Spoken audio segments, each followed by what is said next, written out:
Parece que a história se repete, né? Os testemunhos Exatamente. são muito parecidos, né? São. E é exatamente até dessa dificuldade, né? Nós temos algumas situações hoje, você vê o relato da Tatiana é de 16, 17 anos atrás, mas até hoje algumas situações de diagnósticos que não são conclusos, não, com isso fecha-se a janela de oportunidade para o desenvolvimento da criança. Verdade, Denise, desculpa te intrometer, que tem um ponto muito importante disso que você está falando. O pediatra, que assim que ela nasceu, começou a cuidar dela, falou comigo que eu estava inventando doença. Que eu levava, ele falou assim, doutor Léo, tem alguma coisa de errado com a Letícia, mas você está inventando doença. Então, quando eu tive o diagnóstico, a primeira vontade que eu tive é de ir lá no consultório, sabe? Verdade. Mostrar pra ela que é a doença que eu tô inventando. Que podia ter começado a olhar antes, né? Que com 1 ano e 8 meses eu já vi que tinha algo errado. A gente já começou a procurar ajuda. E ela me falado, não, você tá inventando. Os caminhos, às vezes, são tortuosos, né? Saber se eu tivesse procurado um psicólogo inicialmente, em vez de um fonoaudiólogo, né? Poderia ter tido um diagnóstico totalmente diferente. Não, mas assim, se o fonoaudiólogo tivesse essa compreensão que poderia ser autismo, porque naquela época... Mas que até para eles era tudo muito novo. Era muito novo. Mas precisa de uma acessibilidade para poder entender isso, né? Precisa de conhecimento, porque o autismo, ele está agora... O pessoal fala... agora todo mundo é autista, aumentou o diagnóstico do autismo. Não é. É porque, primeiro, os profissionais são mais capacitados, começaram a estudar, começaram a ver dessa possibilidade das pessoas serem autistas. Tem uma pesquisa dos Estados Unidos que levanta que um em cada 4 pessoas tem autismo nos Estados Unidos. E aqui eu não sei qual que é o percentual, mas é justamente pelo conhecimento, a partir da formação acadêmica. Hoje nós temos profissionais com capacitação, especialização, e as famílias também, elas começam a ficarem mais atentas, né? Porque com essa questão da internet, de rede social, a gente vê que algumas mães são mais insistentes. Sim. E vão até o fim para levar. Eu até percebo que os profissionais têm conhecimento, mas deixam de enxergar. Sabe? Tá na frente, mas ignora e às vezes dá um diagnóstico diferente, começa um tratamento diferente, né? Não basta ter só o conhecimento, sim, né, Orleans? Você tem que ter amor, né? Você tem que ter boa vontade, que isso é alguma coisa que a gente, infelizmente, não encontra.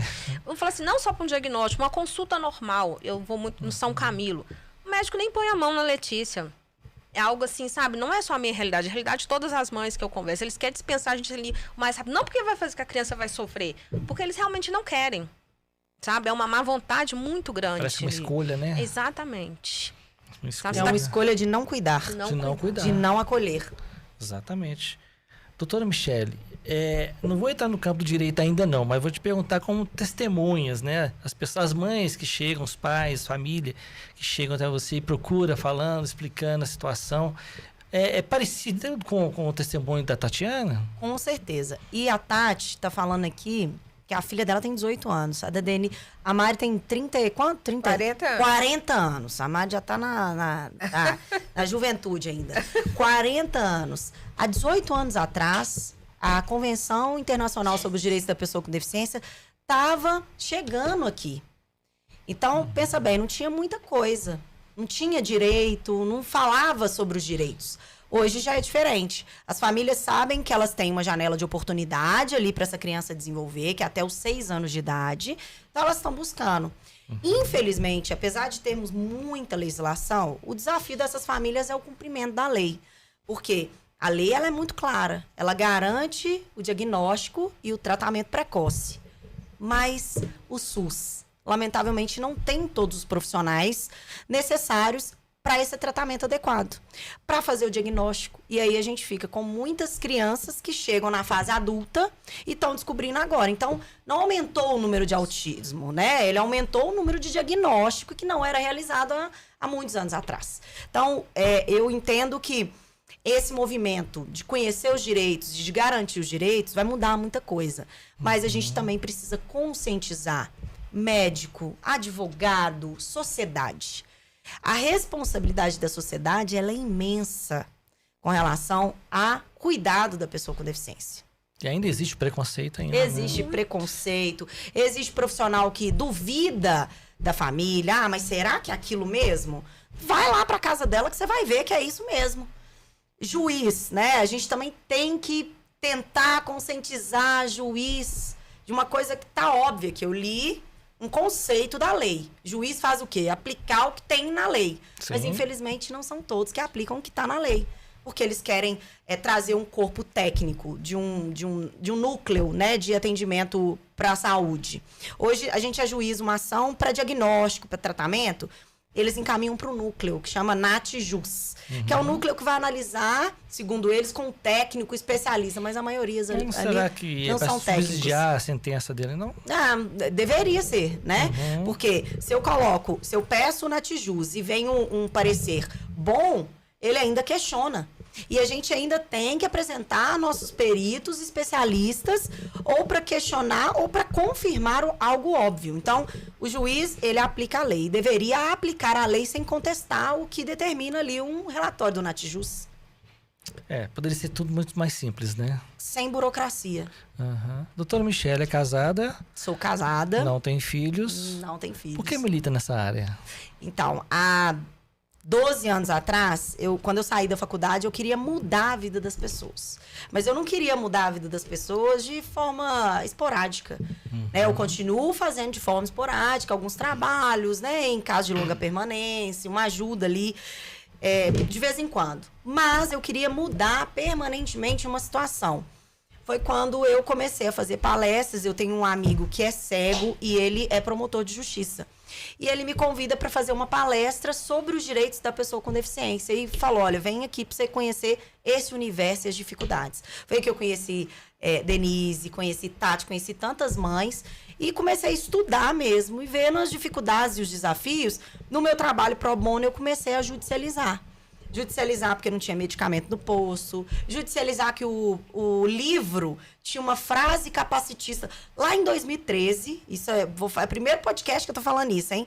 2013, não tinha muito acesso à rede, estava começando Instagram. Eu recebi de uma mãe um livro que falava que crianças com deficiência eram crianças retardadas. Isso é uma frase capacitista e inadequada. E aí, o que eu fiz? Eu fui para a justiça para questionar por que o estado de Minas Gerais, por que o município de Belo Horizonte recebia um livro desse e não passava, não analisava com critério. E aí a gente conseguiu tirar esse livro da rede e ali a gente começou. Ali eu já comecei a trabalhar tirando livros capacitistas, né? Aplicando o que determina a lei. Esses livros estão fora do mercado já? Já estão fora do mercado. E todos que eu recebo de denúncia, eu tento fazer dentro das minhas limitações. Aí você faz as leituras. Eu faço as leituras. Sempre com demandas de denúncia, né? Eu recebo muitas denúncias no meu Instagram, na minha rede social. Em 2020, eu comecei a ajudar as mães na pandemia para falar sobre o auxílio emergencial. E se as mães do BPC recebiam auxílio emergencial. E eu vi uma brecha na lei para que as mães recebessem. A partir daquele momento, eu comecei a fazer lives todos os dias. Era todo dia, 3 horas da tarde, eu fazia live religiosamente. Quando eu alcancei 60 milhões de pessoas nas redes e comecei a dar orientação de como essas pessoas iam ajuizar ações sem precisar de um advogado, usando o princípio da jus postulandi, mas com a minha assessoria por trás, e mais de 250 mil ações foram ajuizadas e essas mães conseguiram ali ajuizar, né, as suas ações e conseguiram garantir o seu direito. A partir dali, eu falei, olha, eu vou continuar ajudando através das minhas informações. Aí eu fiz e-book, fiz modelo de peça, tudo gratuito para mudar. Então, a minha relação foi no meu projeto social de advocacia voluntária, e aí eu me envolvi assim de cabeça e continuo. Todos os problemas que chegam, eu tento ajudar. dentro das minhas limitações como cidadã e advogada, né? Porque tem coisa... E tem alguma faculdade que abraçou a ideia e tem hoje, comprado? Sim, a primeira faculdade que abraçou a ideia foi a Newton Paiva. Né? Hoje nós estamos em tratativas com outras faculdades para a gente implementar o núcleo, porque meu sonho mesmo, e eu ainda vou conseguir, é ter o meu núcleo de prática jurídica, alô doutora de advocacia pro bono, para eu ajudar essas famílias a garantir os seus direitos. Porque, infelizmente, apesar da gente ter o acesso à justiça ainda é muito limitado na ponta. Não chega em todo mundo. Muito bem. E tem mais advogadas que militam nessa área? A gente está tentando. Você sabe, né, que falar é diferente de fazer com especialidade. A gente tem tentado, inclusive através de um programa da OAB que chama Direito na Escola, trazer profissionais e capacitar esses profissionais para atender de maneira qualificada essas famílias. Porque da mesma forma que o médico pode matar, um advogado pode matar um direito. Sim. Se ele não fizer o atendimento de forma adequada, se ele não fizer o pedido de forma adequada, precluir, né, perder um direito. Então, eu estou tentando, né, assim como eu tentei no meu projeto, fazer com que escritórios também tivessem essa responsabilidade social. Mas é muito difícil. Já existe uma especialização nessa área? Não existe uma especialização. Já fica a ideia, então? Já tenho uma ideia. Eu, inclusive, vou lançar um curso sobre os direitos da pessoa com deficiência. Isso daí tava no off, mas como você perguntou, e eu sou ansiosa, eu tenho que falar, eu sou geminiana. E aí, logo, vocês vão ter notícia. Não foi nada planejado, viu, gente? Isso aqui saiu já está sendo gravado com um foco no direito e com foco nas famílias, para que todo mundo ali se alinhe e faça uma rede de proteção que funciona de verdade. Porque não adianta a gente ter um profissional que fala que faz e na ponta não faz. Porque o juiz não está entendendo. Então, se o juiz não está entendendo, é porque você não está explicando direito. Eu entendo desta forma. Né? E tem a comissão, que eu sou presidente da Comissão de Defesa dos Direitos da Pessoa com Deficiência da OAB e membro da Comissão Nacional. Então, todos os projetos que a gente tenta implementar aqui, a gente também leva para o Conselho Federal para a gente colocar no Brasil inteiro para criar um alinhamento, para que essas famílias elas sejam bem atendidas no Brasil. A gente vai fazer história aqui em Minas Gerais, levando várias... Já tem a minha torcida, viu? Obrigada. Várias iniciativas importantes, como o Direito na Escola e Inclusão, que é o primeiro no Brasil, para que as escolas entendam que essa disciplina, a gente só vai mudar quando a gente mudar a mentalidade daquela criança que está na escola. Educação inclusiva é o que a gente tem mais de problema. Se a criança está cometendo bullying, a gente está falando muito de bullying para pessoa com deficiência. Se a criança está cometendo bullying, ela está repetindo algo que ela está escutando. E ela não sabe que aquilo o bullying hoje é crime, né? E essa semana teve uma decisão recente, eu tô acompanhando as decisões, de que um pai e uma mãe foram condenados por um crime que a criança cometeu de bullying com uma pessoa autista, com uma criança autista. Então, essa é a tendência. Contra uma criança autista. É uma criança na escola, cometeu bullying contra uma criança autista. A criança cometeu um crime. Nós não vamos questionar aqui a questão da penalidade, se vai ser internação ou não. Estou falando que hoje já é uma tendência no judiciário a família, o pai e a mãe, se responsabilizar pela atitude daquela criança. Que legal. Então vai começar o quê? O pai vai ter que ensinar que na escola tem um coleguinha diferente, que ele tem que respeitar, que ele tem que acolher, porque é só assim que a gente vai mudar. Infelizmente, não tem outra alternativa. Nós temos que ensinar na ponta, ali na base, essa mudança.